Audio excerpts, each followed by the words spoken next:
Honorable Slap did hear you, but please Chair, proceed. you can't be smiling. Chair, you can't be smiling, Chair. You are out of order. No, My apologies, my friend. Oh, thank you no, very much. no, proceed, Honorable Mokwele.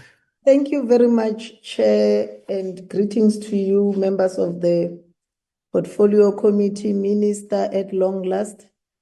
We appreciate your presence. You must know that every time we complain about your absenteeism to the committee and your team that is surrounding you, I don't know if Honorable Chabalala is with us today, but thank you for the opportunity, Chair. Firstly, Chair, I would like to state that on the cabinet statement that was issued last week, an appointment of a chairperson of the board for UIF was part of the statement that was issued by cabinet.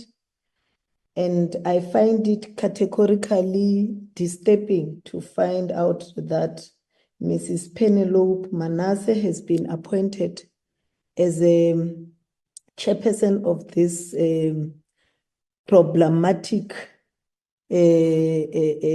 sector, and with her questionable credentials in terms of her being found guilty by the court of law and her being sentenced, whether the sentencing was suspended for 5 years, but the fact of the matter is that she was sentenced for mismanagement of funds and tax evasion. So that on its own is a worrying factor. I would like the minister to appease the committee and explain herself as to what made her to actually appoint the person who is not even in South Africa as we speak.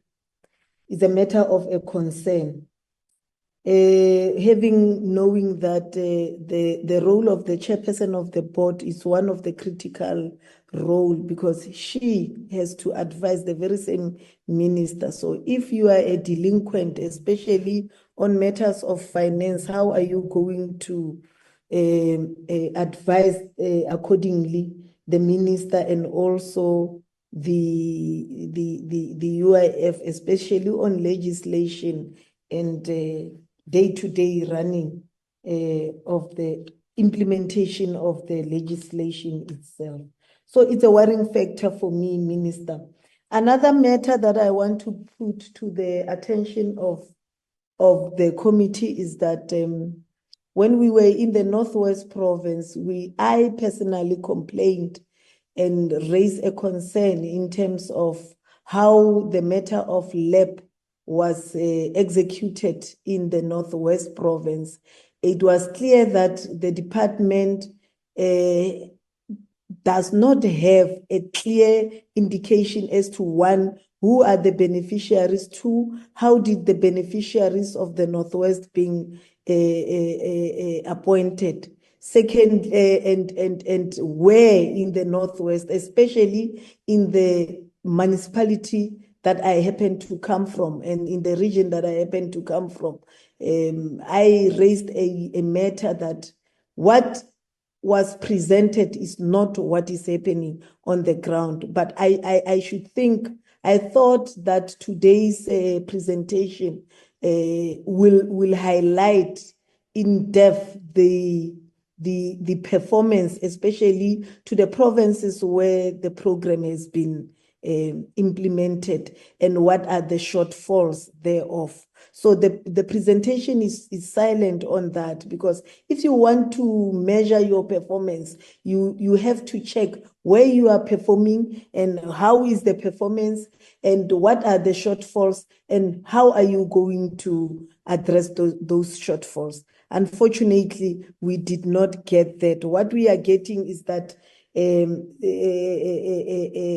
is a shortfall in terms of performance in general. And Minister, last week we did mentioned the issue of Bakata mining that was being paid.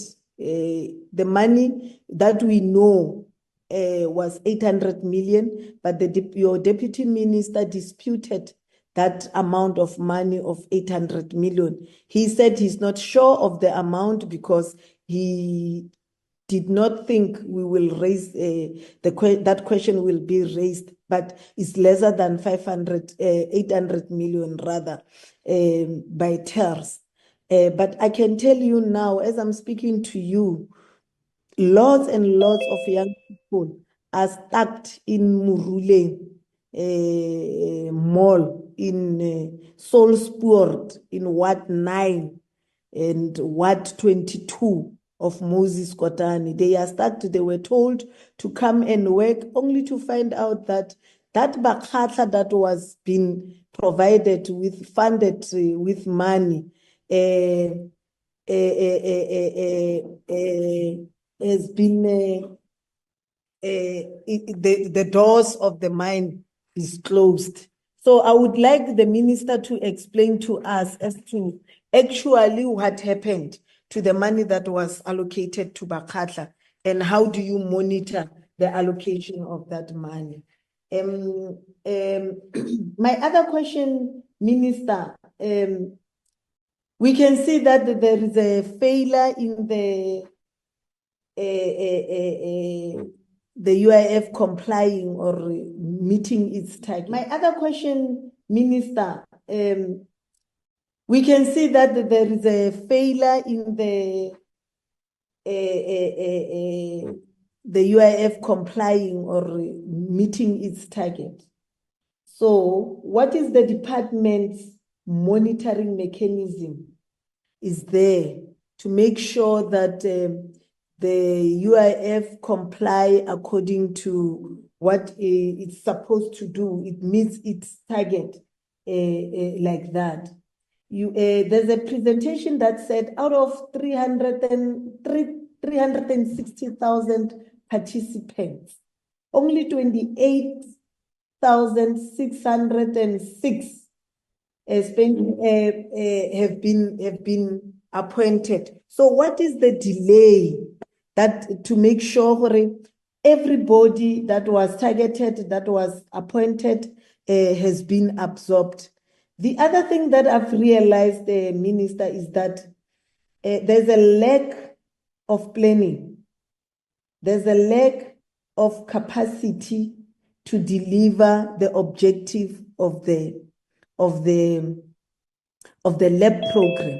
And the UIF is not telling us why there is this lack of planning. Is it because there is a concern, or there is a barrier, not necessarily barrier, there is a gap of management? If there is a gap, how are you planning to close that gap to make sure that the UIF is performing to its objective? Because according to what we just saw now, there is a huge possibility that the entity in no time will be collapsing. My last question is that after allocation of funds, Minister and your team, to the entities that you have appointed, there will be a day where we discuss only these entities, because most of them, 60% of them, their credentials are questionable. So after allocating these funds that you are allocating, huge monies that you are allocating, and events that you are performing when you allocate those checks, how is the monitoring tool and the support to these entities to make sure that the money is spent efficiently and there's accountability? Lastly, I don't know if I don't know how to read numbers, but the check that was presented to the Northwest Province was 794 billion 392,750,000. But in a slide, we only see 691 billion. What happened to the other funds? What happened to the other money? By so saying, Chair, I would like to say to my fellow colleagues that a go a tlhaga se se sa tlhageng banna. Re utlwile Order, botlhoko gore le Mokwele, tlogetse. don't disrupt my meeting. I'm still Thank sharing. you. Thank Can I you now very much. move to Honorable Zungula?